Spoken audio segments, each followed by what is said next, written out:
I married Ethan believing love meant partnership, not performance. For the first few years, that belief held steady.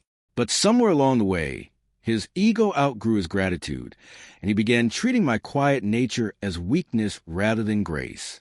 He worked as a senior manager at a growing logistics firm, proud of his title, his office, his slowly rising salary.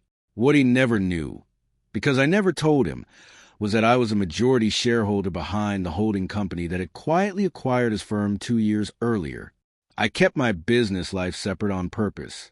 I ran things through a small executive team, used my maiden name professionally, and avoided appearing at company events where employees might recognize me. It wasn't deception, it was privacy.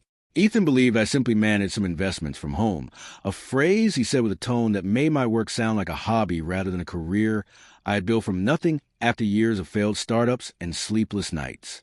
I let him believe it, partly to avoid conflict, and partly because I liked having one part of my life untouched by his judgment. The cracks widened slowly, then all at once, he began comparing me to his co-workers' wives, women with visible careers, corner offices, and conference panels. He'd sigh at family gatherings when someone asked what I did, always answering for me with a dismissive wave. She does something with numbers, nothing serious. I corrected him quietly at first, then stopped correcting him altogether, watching instead how easily he shrank me down to make himself look taller. I told myself it didn't matter, that our private life was stronger than his public bragging. I was wrong. It came to a head at his parents' anniversary dinner, surrounded by aunts, uncles, and his proud, boastful siblings. Someone asked what I contributed to our household, and Ethan, 3 glasses of wine deep, laughed loudly before I could answer. He said I was basically a housewife with a fancy hobby account, that he was the one who truly provided for our family, that without his salary I would be lost. The table laughed along with him, some out of politeness, others out of genuine amusement, and I sat there absorbing humiliation I had spent years quietly avoiding. Something inside me finally settled instead of shattered.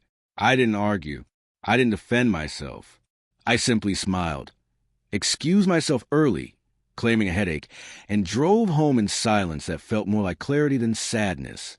That night, I sat at my desk and opened my executive dashboard, scrolling through quarterly reports from the very company employing the man who had just called me worthless in front of 15 relatives. I wasn't angry anymore. I was done protecting his ego at the cost of my own dignity. The following week, I instructed our operations director to schedule a routine leadership walkthrough at Ethan's branch, something we occasionally did across acquired companies, always announced only a day in advance to preserve authenticity. Ethan mentioned it casually at dinner, oddly nervous, saying some corporate owner was visiting and everyone was scrambling to prepare.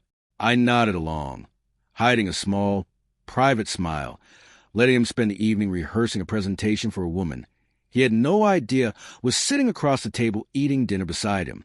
The morning of a visit, I dressed the way I used to before I let his opinion shrink my confidence. Sharp blazer, low heels, hair pulled back with quiet authority. I walked into the building through the executive entrance, greeted warmly by staff who had worked with me for years, but never around him. I watched from the hallway as Ethan straightened his tie nervously. Unaware the closed office door he was about to enter held the very hobby investor he mocked so casually just days before. When I walked into the conference room, the color drained from his face instantly. His co-workers stood immediately, greeting me with practiced professionalism, calling me by my full name, the one Ethan had never once used with respect. He sat frozen, mouth slightly open, piecing together the truth in real time. The acquisitions, the quarterly emails he complained about, the new corporate policies he often blamed on faceless executives who, apparently, had been sitting beside him every single night for years without him ever noticing. I kept the meeting professional, reviewing performance metrics, addressing his team with the same fairness I extended to every branch, refusing to give him the satisfaction of a personal confrontation in front of his colleagues. But after the meeting ended, I asked him to walk me out, and in the quiet parking garage, I finally let the truth breathe fully. I told him calmly that the woman he called worthless had been signing off on the budget that funded his salary, his bonuses, even the holiday party he attended every December pretending to be self-made. He tried apologizing immediately, stumbling through excuses about stress Ego, feeling insecure next to my success once he learned the scale of it. But apologies rooted in exposure, not reflection, rarely mean much.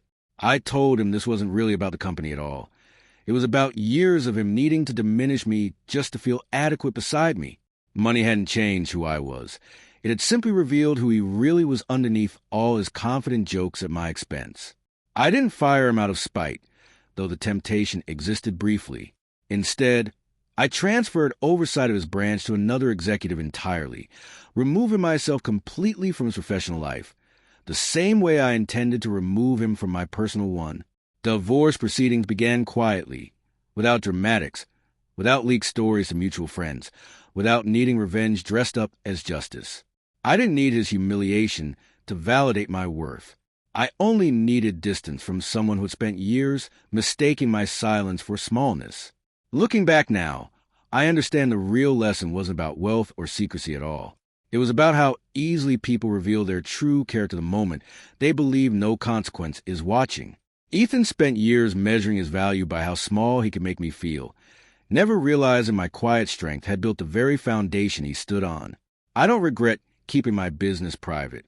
I only regret staying silent for so long, while someone I loved mistook my patience for weakness, instead of the quiet power it always was.